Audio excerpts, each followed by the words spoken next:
हम लोगों आज यहाँ पर इसलिए अभी हमारे कार्यालय में बैठक हो रही थी, आप लोगों को भी वही बुलाया गया था। बाद में हम लोगों ने स्थान बदल करके यहाँ पर इसलिए रखा क्योंकि वहाँ पर जगह कम पड़ रही थी। तो हम लोगों ने ये निश्चित किया कि हम कार्यालय में ही ये कार्यक्रम करें।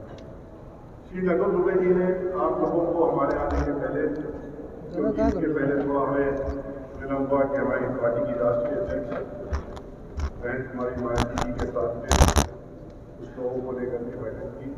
तो हम उस बीच में हमने इसलिए नकुल दुबे जी से कहा था कि आप लोगों के बीच में आकर के और आज के इस कार्यक्रम के बारे में जो हम लोगों का उद्देश्य है और वो आपके सामने रखें। और जैसा कि इन्होंने बताया कि अभी इन्होंने आप लोगों के सामने विस्तार से रखने का काम किया। आप लोग सभी लोग जानते हैं कि आज हम लोग जब ये बात आपसे कर रहे हैं, आप लोगों से हमारी बातचीत हो रही है, तो इसके बाद सिर्फ हमारे पास गिनती के दिन रह गए, 60 दिन रह गए। 60 दिन आप सोच सकते हैं कि कितनी जल्दी थी। हम लोगों ने 23 जुलाई को कार्यक्रम शुरू किया था पूरे उत्तर प्रदेश में, और 23 जुलाई से अगस्त का महीना निकल गया, सितंबर का महीना निकल गया, अक्टूबर का महीना निकल गया, और 3 महीने से ज़्यादा निकल गए, 3.25 महीने हो गए जब शुरुआत की। और 3.25 महीने इस तरीके से निकल गए, किसी को कोई पता नहीं चला। इसलिए अगले 60 दिन तो पलक झपकते ही निकल जाएंगे। इतना कम समय हमारे पास है कि हम लोग रोज जब इस तरह के कार्यक्रम तो हम लोगों ने योजना बनाई है, उसमें पूरी ताकत लगा करके छोड़ करके हम लोग उसमें लग जाए, तभी शायद हम लोग इन 60 दिनों का सही मायने में उपयोग कर सकें। पहली दूसरी जनवरी को चुनाव आयोग अपनी घोषणा कर देगा और नोटिफिकेशन जारी कर देगा। उसके बाद आचार संहिता लग जाएगी। आचार संहिता लगने के बाद हम लोग कोई भी कार्यक्रम जो भी हम लोग जिस तरीके से कर रहे हैं वो कार्यक्रम नहीं कर पाएंगे। उसके बाद तो सिर्फ चुनाव के ही कार्यक्रम होंगे, इलेक्शन कमीशन की देख रेख में कार्यक्रम होंगे, उनके जो भी कानून बनाएंगे वो तरीका बताएंगे, उसके तहत ही कार्यक्रम कर पाएंगे। बहुत सी बंदिशें हो जाएंगी। इसलिए इस समय का हम लोग खुल के उपयोग करें। अब वो समय है जबकि देखिए आप उत्तर प्रदेश में सभी पार्टियां इस समय विचलित हो गई, परेशान हो गई हैं थोड़ा बहुजन समाज पार्टी से। ये वही पार्टियां हैं जो अभी तक बहुजन समाज पार्टी को जुलाई के महीने के पहले तक आंकड़ा लगाते थे कि बहुजन समाज पार्टी का कहाँ पता है, कोई पता ठिकाना नहीं, और बहुजन समाज पार्टी कहीं लड़ाई नहीं। और आज ये सारी पार्टियां जो हैं आज बहुजन समाज पार्टी से ही लड़ने का काम कर रही हैं। इनकी लड़ाई आज बहुजन समाज पार्टी से ही चल रही है। इनकी सारी रणनीति, सारी नीतियां हर पार्टी की इस समय बहुजन समाज पार्टी को देख करके और चलने का काम कर रही है। समाजवादी पार्टी उसके बाद अब कुछ नहीं जब बच रहा तो वही जो पार्टी से हमारे निकाले हुए एमएलए हैं या पार्टी से जो निकाले हुए लोग हैं जिनको पार्टी विरोधी गतिविधियों में निकाला गया है, उन्हीं को ले करके हर हफ्ते भर में 10 दिन में एक बार अपने कार्यालय में श्री अखिलेश यादव जी कार्यक्रम कर लेते हैं और अपनी फोटो खिंचवा लेते हैं और फिर उसके बाद उसको दे देते हैं कि हम कितने लोग यहाँ हमारे पास आते हैं। और बहुजन समाज पार्टी को बहुत बड़ा झटका लगा। बहुजन समाज पार्टी को झटका कौन सा लगेगा जब बहुजन समाज पार्टी ने जिसको निकाल दिया है, जिसको पार्टी से बाहर कर दिया है, वो कहाँ जाता है, क्या करता है, उससे हमारा क्या लेना है और उससे हमारी पार्टी को क्या फर्क पड़ता है। इतना जरूर है कि जिन लोगों ने पार्टी को धोखा दिया और पार्टी को धोखा देने की वजह से हमारी पार्टी के जो हमारे कैंडिडेट थे और दलित समाज से थे, राज्यसभा में चुनाव लड़ रहे थे, जो जीत करके आ गए, उनको हराने के लिए इन्होंने सौदा करते हुए और समाजवादी पार्टी के साथ में सौदा करके और एक इंडस्ट्रियलिस्ट के साथ में सौदा करके जो मुंबई से आया था और उसके सौदे के अनुसार इन्होंने बहुजन समाज पार्टी को धोखा देने का काम किया। तो जब इन्होंने धोखा देने का काम किया तो उनको तो जो रास्ता दिखाना था पार्टी को तो दिखाना ही था और वही दिखाने का काम किया।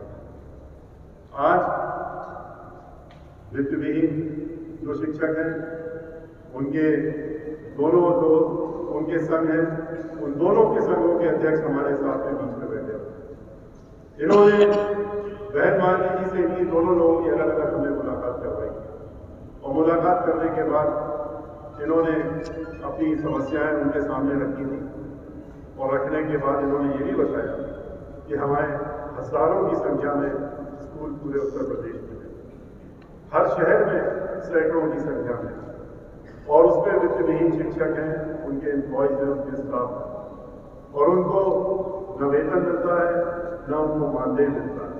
उनको समाजवादी पार्टी ने धोखा दिया, वोट दिया और फिर कहा कि हम मानदेय देंगे, नहीं दिया। भारतीय जनता पार्टी ने तो उनको पहले वोट दिया, वादा करके फिर लाठियां बरसाने का काम किया, इनके ऊपर लाठियां चलाई विधानसभा के सामने। तो ये लोग आज उत्तर प्रदेश में इनके हर जिले में लोग हैं और लगभग जैसा कि इन्होंने हमको आंकड़े दिए हैं और नाम भी दिए हैं, टेलीफोन नंबर भी दिए हैं, तो लगभग 30 लाख लोग हैं जो टीचर और एम्प्लॉय मिलाकर हैं। इनके पास पहुंचना इन लोगों के लिए जरा मुश्किल होता है जब तक इनको हम लोग अपना सहयोग दिलाते हैं। आज हम लोगों ने इसके पहले 2-3 बैठक करी थी। ब्राह्मण समाज के जो हमारे लोग हैं जो हर जिले में लगे हुए हैं, जिन्होंने पूरी कार्यक्रम हमारे कराए थे और उत्तर प्रदेश में पूरी एक हलचल मचाने का काम किया। इसने बेहतरीन कार्यक्रम कराए कि जिससे लोगों की नींद हो गई और हर यहाँ तक कि गोरखपुर जिले में भी उन्होंने आखिरी दिन वहाँ पर हम लोग जिस दिन बैठक की एक दिन पहले मुख्यमंत्री जी के दबाव में जो सभा स्थल था उसको बदलने का काम किया, उसको अपना कब्जे में ले लिया, लेकिन रातों रात हमारे लोगों ने दूसरा स्थान लिया और उसका नतीजा निकला कि नाराजगी की वजह से ब्राह्मण समाज जो कि शायद 5,000 और 10,000 की संख्या में पहले आता, वो बढ़ करके 20,000 की संख्या में वहां पहुंच गया और उसने अपनी ताकत दिखाने का काम किया कि हम ऐसे और इस तरीके के कार्यक्रम कर सके। हम लोगों ने कासगंज में जब कार्यक्रम किया तो वहाँ 20,000 के ऊपर जब लोग इकट्ठा हुए तो नीरज मिश्रा जी, उनको बहन माली जी ने आशीर्वाद भी दिया है, चुनाव के मैदान में भी है, अभी आपके सामने आए थे, और इतना बौखला गए, इतना परेशान हो गए कि वो तो गिनती गिन रहे थे 100-200 होंगे, 20,000 की गिनती देख करके, और वो इतना परेशान हुए कि उसके बाद उन्होंने FIR दर्ज करने का कहा, उनके ऊपर मुकदमा दर्ज किया। लेकिन हमारे लोग भी डरने दबने वालों में से नहीं है। नीरज मिश्रा जी ने और हमारी पार्टी के लोगों ने मुकाबला करने का काम किया और उनसे दबने की जगह वहाँ के लोग और बलिया में भी आप लोग थे, बलिया में भी किस तरीके से कोशिश की गई रोकने की कोशिश, लेकिन ऐतिहासिक कार्यक्रम और ये सारे कार्यक्रम कब हो पाए? सभी जिलों में अयोध्या से शुरू हुआ था। अयोध्या से जो कार्यक्रम शुरू हुआ था उसने इतिहास रचने का काम कर दिया था और वहीं से ये अंदाजा दे दिया था पूरे उत्तर प्रदेश के, पूरे देश के लोगों को। वहाँ करुणाकर जी बैठे हुए हैं, 24 घंटे इन्होंने मेहनत कई दिनों तक करी और जिद पकड़ करके कि नहीं, पहले हमारा कार्यक्रम यहीं पर होना चाहिए, और इन्होंने वहीं पर कार्यक्रम कराया और ऐतिहासिक कार्यक्रम कराया जिसको पूरे देश में देखा। तो इसका नतीजा क्या निकला? पूरे उत्तर प्रदेश में आज ब्राह्मण समाज जो है वो उसकी क्या स्थिति भारतीय जनता पार्टी ने पहुंचा रखी है। जिस तरीके से खुलेआम सैकड़ों नहीं, हजारों नहीं, कितने लोगों की हत्याएं हो गई और कितने लोगों का शूट आउट कर दिया गया, कितने लोगों को मार दिया गया, कोई पूछने वाला नहीं। जिस तरीके से दलित समाज के ऊपर ये हमलावर हुए, ठीक उसी प्रकार से ब्राह्मण समाज के ऊपर ये हमला हुआ। लेकिन ब्राह्मण समाज ने अपनी बार खोल करके बताने का काम कर दिया कि हमने भी अपना मन बना दिया और ये इससे जाहिर हो गया।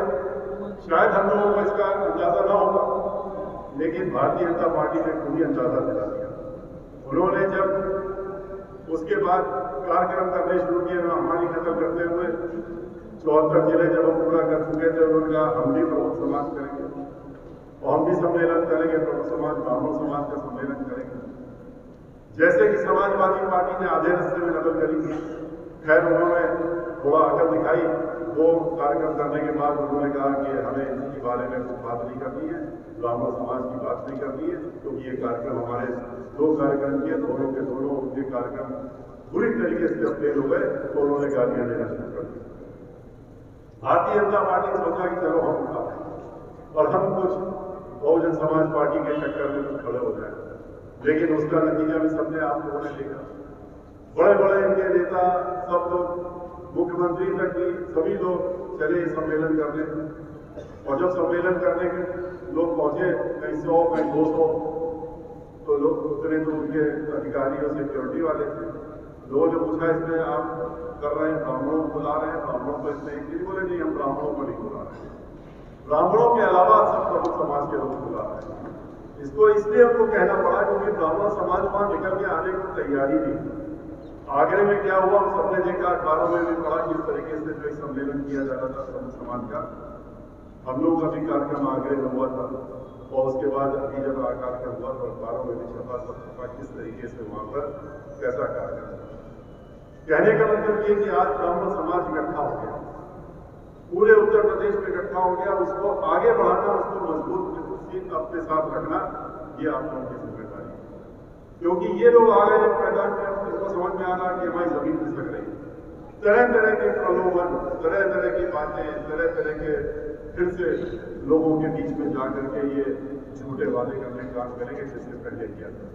और इसी से आपको इन लोगों को सतर्क रखना है, अपने लोगों को। आप लोग तो मुख्य कार्यकर्ता लोग हैं जिन्होंने मोर्चा संभाला था, तो आप लोगों को इनके बीच में जाकर के और उनके इन प्रलोभनों को देने का काम करेंगे, झूठे वादे करने का काम करेंगे, झूठी बातें करने का काम करेंगे, ये सब आपको इनको फिर से इनको खुलासा करना पड़ेगा और उनको समझाना पड़ेगा कि इन झूठे मुखौटे पर बन जाए, इनका असली चेहरा पहचाने। ये जिम्मेदारी आप लोगों के ऊपर है कि अपने समाज के लोगों को समझाने का काम करें। और अगर हम लोगों ने, जैसा कि हमारे वित्तविहीन जो लोग हैं, टीचर्स हैं, वो लोग हमारे साथ में हर जिले हर गांव में जाना चाहते हैं और हर गांव में जो उनके टीचर्स हैं, स्कूल हैं, कॉलेज हैं, उनमें आपका संदेशा पहुंचाना चाहते हैं।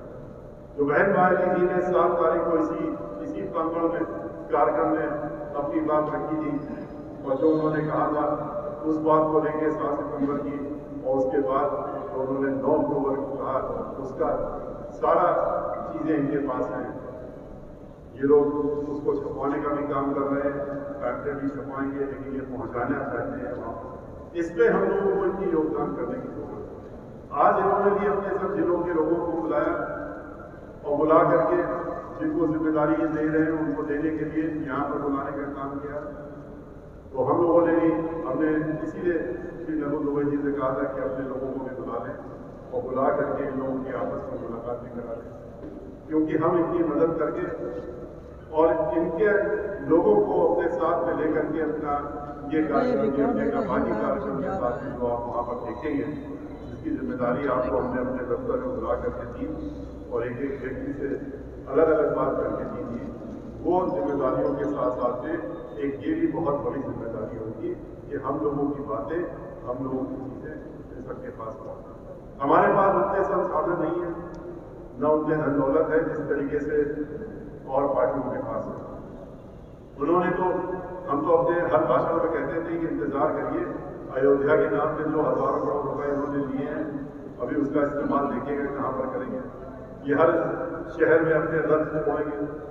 तो कल ही उनके जो कार्यक्रम था उनका लखनऊ में, और जिसमें माननीय होम मिनिस्टर साहब आए थे, उन्होंने देखा अपने फीता काट करके हर जिले में रथ को भेजने का काम किया। इसी सब चीजों से थोड़ा आए, अभी इसी तरीके से फीते कटेंगे तो हर जिले में इनके एक हेलीकॉप्टर जाएंगे और चीजें जाएंगी, पैसा जाएगा, सब चीजें होंगी। तो उससे हमको लड़ाई करनी है। हम लोगों की पार्टी एक मिशनरी पार्टी, हम मिशन की तरह काम करें। हम लोगों के बीच में जाएंगे।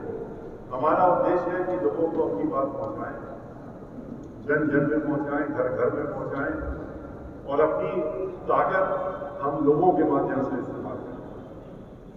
अभी इनका जो आंकड़ा कल निकला, एक इन्होंने जो अंदरूनी अपना एक सर्वे कराया, उस सर्वे के हिसाब से जो भारतीय जनता पार्टी का सर्वे जो बाहर नहीं कर सकते, वो बाहर करेंगे, कैसे करेंगे? खुद के सर्वे में उनके आ रहा है कि बहुजन समाज पार्टी को ये बता रहे हैं कि 150 के आगे निकल गई है, 250 के करीब पहुंच रही है, और ये 100 के करीब और 125 समाजवादी पार्टी दूसरे नंबर पे ये उनका सर्वे दिखा रहा है। और बहुत जल्दी ये कह रहे हैं अगर इसी तरीके से चलता रहा, अगर हम बहुजन समाज पार्टी को आगे बढ़ने से नहीं रोक पाए तो ये लोग तो 2007 की तरह वो बहुमत की सरकार अवश्य बना देंगे, और यही हमारा उसको हम बनाने का काम करेंगे। ये तो इनका सर्वे, अगर जब हम लोग उनका सर्वे करेंगे, हमारा सर्वे तो 75 जिले में जाकर के हो गया, और हमारा सर्वे के लिए तो आप लोग वहां पर बैठे ही हैं।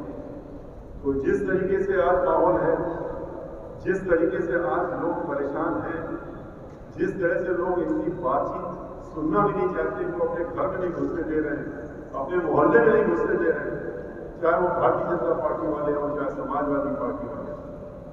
समाजवादी पार्टी वाले आते हैं तो वो उनकी बात याद दिलाते हैं, कहते हैं अभी तो आप आ गए, हाथ जोड़ के वोट मांग रहे हैं, और फिर क्या होगा जब सरकार बना लेंगे तो वही गुंडागर्दी, वही फिरौती, वही डकैती, वही लूटमार, वही किडनैपिंग, वही बलात्कार, वही उत्पीड़न, वही दंगे फसाद, वही आपस में लड़ाना, ये सब भूल थोड़े न गए लोग। और भारतीय जनता पार्टी उनके जब वो लोग जा रहे हैं तो कहते हैं अब कितने और छोटे वादे करने के लिए आए, यही प्रश्न कर रहे हैं। अब कौन सा वादा करने के लिए आए? 2 करोड़ की नौकरी का वादा करने दोबारा से आए क्या? आप 15 लाख हर एक खाते में भेजने का उसका वादा कर रहे हैं? महिलाओं की सुरक्षा की बात करने आए? हर 2 घंटे में एक महिला के साथ बलात्कार होगा। लोग बेरोजगारी सबसे खराब जो 70 वर्षों में वो आज के रोज पहुंच चुकी है। तो इस तरह के जितने भी, चाहे किसान के बीच में जाएं, चाहे मजदूरों के बीच में जाएं, चाहे महिलाओं के बीच में जाएं, कहीं पर भी जाएं, इनको आज उल्टे पैर वापस आना होगा। जिस तरीके से बौखलाहट में किसानों को चल के दबाने का काम किया इन्होंने गाड़ी के पहियों के नीचे, तो वो भी सबने देखा किया। तो इनकी गाड़ी तो रुक गई है, जब गाड़ी रुक गई तो इन्होंने पहिए के नीचे से रोकने का काम किया। तो ये जितना भी कर ले, जो भी कर ले, इस तरह के जितने भी उत्पाद पहुंचाने हैं, 2 महीने और कर ले, 2 महीने के बाद तो चुनाव के मैदान में हम लोग होंगे। और जब चुनाव होगा कोई बात, ये आम चुनाव है, ये कोई बाई इलेक्शन नहीं है। आम चुनाव में जो पुलिस अधिकारी होते हैं, जो शासन के अधिकारी होते हैं, वो भी वापस अपना हाथ खींच लेते हैं। बाई इलेक्शन की बात दूसरी होती है, दादागिरी करी, कर दिया और वोट डलवा दिया। लेकिन इसमें वो भी देखते हैं कि किसकी हवा चल रही है, और वो तो पता ही लग जाता। जिस तरीके से अधिकारी और जिस तरह से पुलिस अधिकारी आज हम लोगों से वार्ता कर रहे हैं, मिलना चाहते हैं, बात करना चाहते हैं, उससे वो लोग सबसे पहले भाप लेते हैं कि अब क्या माहौल चल रहा है, कौन आने वाला है। तो इसलिए हम लोगों को अब निडर हो और एक जोरदारी से, ताकत के साथ में हम लोगों को आगे बढ़ते हुए और अपने इस लक्ष्य को पूरा कर सकते हैं। हमारे बीच में जो भी प्रभारी लोग आए हैं चुनाव मैदान में, उन सब लोगों की भी हमको पूरी तरीके से मदद करनी, उनसे मदद लेनी भी है। जहां जहां हमारे बीच में विनय चौधरी जी बैठे हैं, ये लखनऊ से मिला मोहान है, मोहान से सुरक्षित सीट में चुनाव लड़ रहे हैं, तो बहन भाई जी ने आशीर्वाद दिया। इसी तरीके से हमारे ब्राह्मण समाज के लोग भी यहाँ मौजूद, जिनको आशीर्वाद देना, और लोग भी हैं जो भी एक एक करके ये आगे चलता जाएगा। लेकिन जिन लोगों को भी आशीर्वाद मिल गया, उनकी भी जिम्मेदारी है, जो जहां से टिकट मिला है तो खाली ये मत सोचिए कि हमें अपने यहाँ चुनाव लड़ना जीतना है। आपको जो भी सुरक्षित सीट है आपके जिले की, उन सुरक्षित सीटों की भी जिम्मेदारी आपको अपने साथ साथ में देनी है, और ब्राह्मण समाज वहां पर जो भी है उसको एकजुट करके और अपना वोट बहुजन समाज पार्टी की जो सुरक्षित सीट में जो भी कैंडिडेट लड़ा उसको डलवाने के लिए हमको अपनी पूरी ताकत, सब समाज को लेकर के चलना है, हर समाज को लेकर के चलना है। अगर आप आप मुस्लिम समाज को भी ले लीजिए, तो मुस्लिम समाज बहुजन समाज पार्टी को इसलिए पसंद करता है, जब वोट देने की बात आती है वो ऐसे कुछ भी करते रहे, लोग कहलाते रहे, उसमें कुछ करते रहे, क्योंकि वो जानते हैं कि बहन मायावती जी के अकेली ऐसी सरकार थी जिसमें कि न कोई दंगा हुआ, न कोई फसाद हुआ, न कोई आपस में झगड़ा हुआ, क्योंकि वहां कानून द्वारा कानून कर रहा है। किसान जो है वो आज बहन मायावती जी को इसलिए याद कर रहा है क्योंकि उन्होंने उनकी आमदनी 2 गुना करने का काम किया। 2 गुना आमदनी किसी ने नहीं करी, इन्होंने तो खाली जुमला बोला हम 2 गुना करेंगे, और 25 रुपये बढ़ाने का काम किया 5 साल। बहन मायावती जी ने 125 से 250 पहुंचाने का काम करने का मूल्य उन्होंने 5 साल में करने का काम किया। तो हर तरीके से हर व्यक्ति, महिलाएं जो है, महिलाओं की, हम लोगों की तमाम महिलाओं की बैठकें हो रही हैं। आप लोग अपने अपने जिले में जहां आपको लगता है कि महिलाओं इकट्ठा करके आप बैठक करा सकते हैं, कराइए। बैठक कराने के लिए आप तैयार हो जाएंगे, एक हॉल लीजिए, उसमें बुकिंग करिए और वहाँ की तारीख तय करिए और महिलाओं को, वहाँ की शहर की महिलाओं को और महिलाओं को इकट्ठा करिए। उनके पास भी संदेशा जाना चाहिए, उनसे कोई वार्ता नहीं होती किसी पार्टी की, लेकिन हम लोगों की पार्टी है, अपनी बात सीधे सीधे उनसे वार्ता करें। कल भी शाहजहांपुर में बैठक थी, महिलाओं की बैठक, बहुत अच्छी बैठक थी। वहाँ के बाद और जगह की मांग हुई है तो वहाँ भी बैठने की तैयारी चल रही है। इसके साथ साथ आप लोगों को नौजवानों को इकट्ठा करना।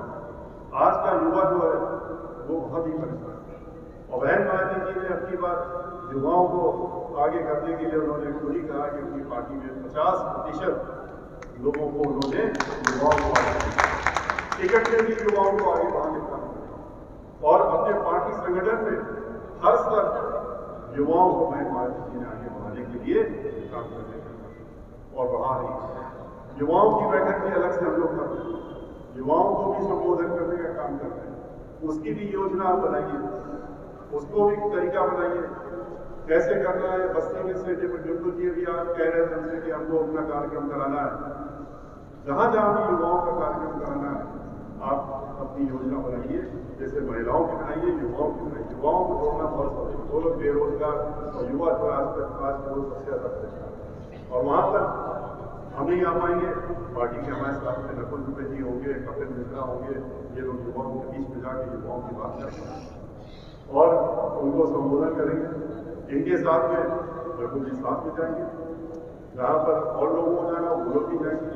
तो आप वो भी अपनी योजना बना करके और युवाओं की भी बैठक करने का कार्यक्रम अपने जिलों में शुरू करने का काम करिए, मंडल स्तर पर करिए, जहाँ भी करिए, जिससे कि एक मैसेज जाएगा पब्लिक ये देखिए खाली बहन मायावती जी कहने की बात नहीं कर रही है, जमीन में हकीकत के शुरू करने का काम कर रही है, युवाओं को लेकर के, महिलाओं को लेकर के, किसानों को लेकर के।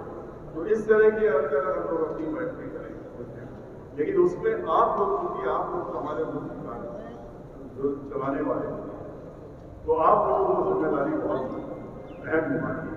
इन सब लोगों को लेकर के इस सारे कार्यक्रमों का भी समन्वय आपको करना है, कैसे बनाया जाए इसको भी योजना बनानी है, किस तरीके से हम लोग यहाँ से उसको आगे बढ़ा कर युवाओं की करानी, जिसमें कपिल मिश्रा आपके बीच में जाएंगे, आपको महिलाओं की करानी है, उसमें श्रीमती कल्पना मिश्रा आपके बीच में वहाँ पर आकर के अपना करेंगे, बोलने का काम करेंगे।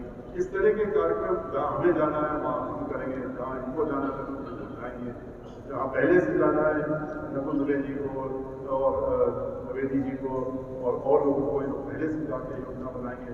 हर खास तौर से हमारा उद्देश्य है जो वही 86 सीटें जो वही रिजर्व सीटें, उन 86 रिजर्व सीटों में हम लोगों को अपनी पूरी ताकत हर तरीके से ताकत है। वहाँ पर तो कोई चुनाव अपर कास्ट का व्यक्ति लड़ नहीं जाए, कोई बैकवर्ड कास्ट का व्यक्ति लड़ नहीं जाए, वहाँ तो सिर्फ रिजर्व सीट है, तो शेड्यूल कास्ट का आदमी, दलित समाज का आदमी चुनाव लड़ेगा। तो वहाँ पर अगर हम अपना वोट ट्रांसफर कराते हैं, अगर वहाँ पर हम अपना वोट डलवा देते हैं, तो ये 86 सीटों से तो आपकी गिनती शुरू होगी। 207, 203 पहुंचने में आपको कोई दिक्कत नहीं आने वाली है। यहां से अगर आपने शुरुआत कर दी और इन 86 सीटों को जीतने का कोई मुश्किल काम नहीं है। वहां जो दलित समाज के लोग हैं जो जहाँ पर ये सीटें हैं वो तो बहन भाई जी के साथ में हर तरीके से खड़े ही हैं और वो तो अपना वोट डालने का काम करेंगे ही, लेकिन हम लोग हारते क्यों? हम लोग हार जाते हैं कि जो अपर कास्ट का वोट होता है वो बढ़ जाता है, वो दूसरी पार्टियों में चला गया तो हम हार गए। कहीं 500 से हारते हैं, कहीं 200 से हारते हैं, कहीं 25 वोटों से भी हारते हैं। 1000 2000 के अंदर ज्यादा सीटों में हारते हैं, सब में नंबर 2 में होते हैं जिसमें हारे होते हैं। लेकिन हम लोगों ने इसके सीटों पर भी इतिहास बनाने का काम किया था।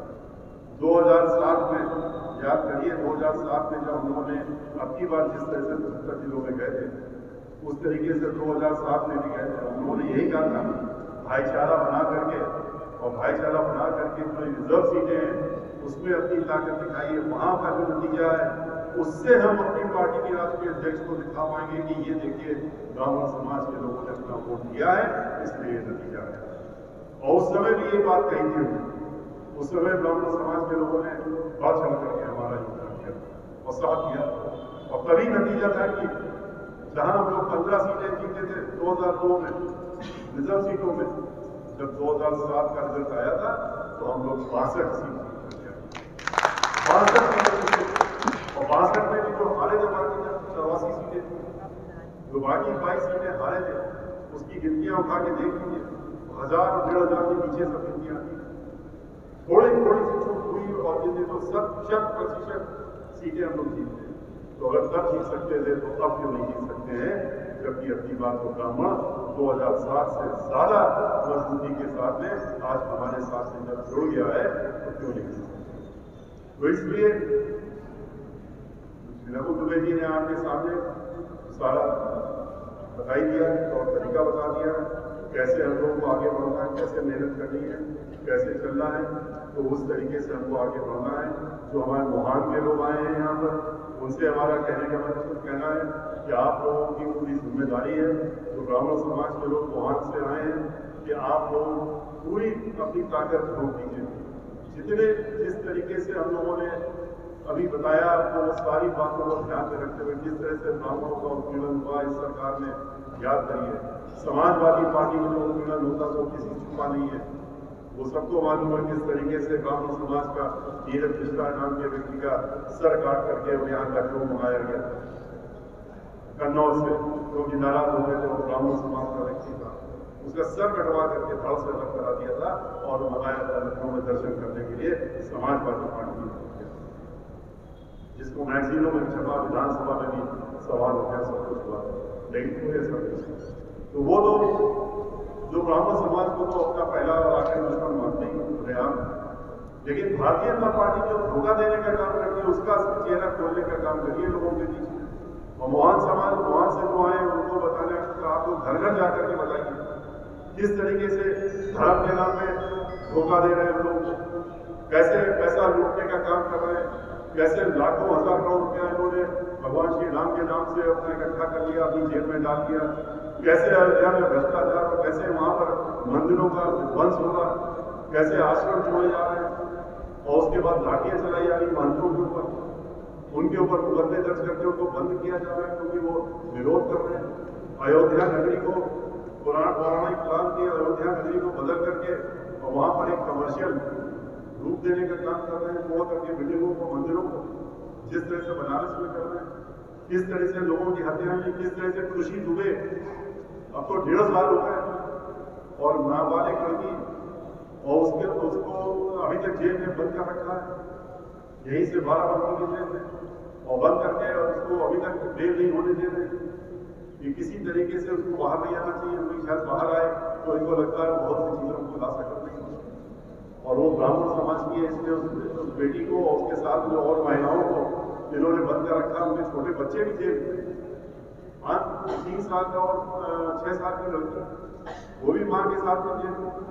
तो ऐसे जो इस तरह की सरकार हो जो ब्राह्मण समाज को अपना बिल्कुल एक दुश्मन क्या ऐसा दुश्मन मान के चल रही है कि जहां पर रोको और गोली मारो, तो किस तरीके से महोबा में किस तरह से महोबा में एक व्यापारी को आत्महत्या का नाटक दिखा करके उसको गोली मार दी गाड़ी के अंदर, केंद्रमणि पार्टी और उसको आज लगभग 1.25 साल होगा, और IPS अधिकारी जो गोली मारने वाला उसको ये ढूंढ पा रहे हैं।